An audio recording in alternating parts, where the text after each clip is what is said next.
"The pain will be easier to bear if you scream," said the midwife to the Queen of Spain. "I'd rather die than scream," Isabella replied calmly, her voice cold and firm. She wasn't just a queen, she was an empress, composed, proud, and fiercely dignified. Charles, King of Spain and Emperor of the Holy Roman Empire, faced intense political pressure. It was time for a strategic marriage. In 1525, his sister Eleanor, widow of the Portuguese king, proposed a match. Her cousin Isabella of Portugal, daughter of Manuel and Maria of Aragon. Charles agreed. In return, he arranged for his own sister Catherine to marry the Portuguese King John III. The alliance was sealed with a dowry of nearly 900,000 gold doubloons, so immense that Charles had to pawn the cities of Ubeda, Baeza, and Andujar to cover part of it. In January 1526, Isabella crossed into Castile. She traveled with dignity, flanked by noblemen and soldiers. Her arrival was like the entrance of a legend, admired for her beauty, wisdom, and grace. At the River Caya, the formal handover took place. Two kingdoms stood face to face, each wrapped in ceremony and silk. By March, Isabella reached Seville.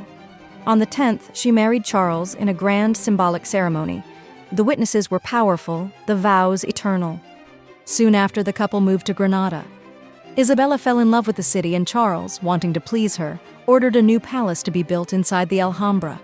In May 1527, she gave birth to their first son, Philip, the future King of Spain.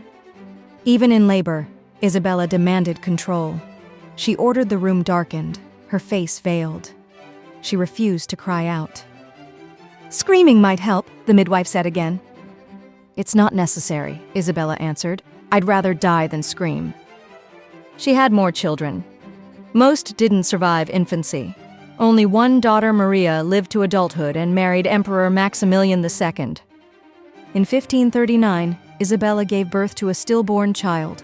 The loss shattered her health. On May 1st, she died. She was just 36 years old. Charles was inconsolable. He withdrew from public life, entering the monastery of La Sisla near Toledo. He never remarried. No woman ever replaced her in his heart. Her body was taken to Granada for burial. The imperial court watched in silence as the coffin arrived. At the final moment, the lid was lifted to confirm her identity. Francisco de Borja, deeply moved, whispered, "I cannot swear this is Her Majesty, but I can swear this is the body laid to rest here." Charles ruled for several more years, but sorrow weighed heavily.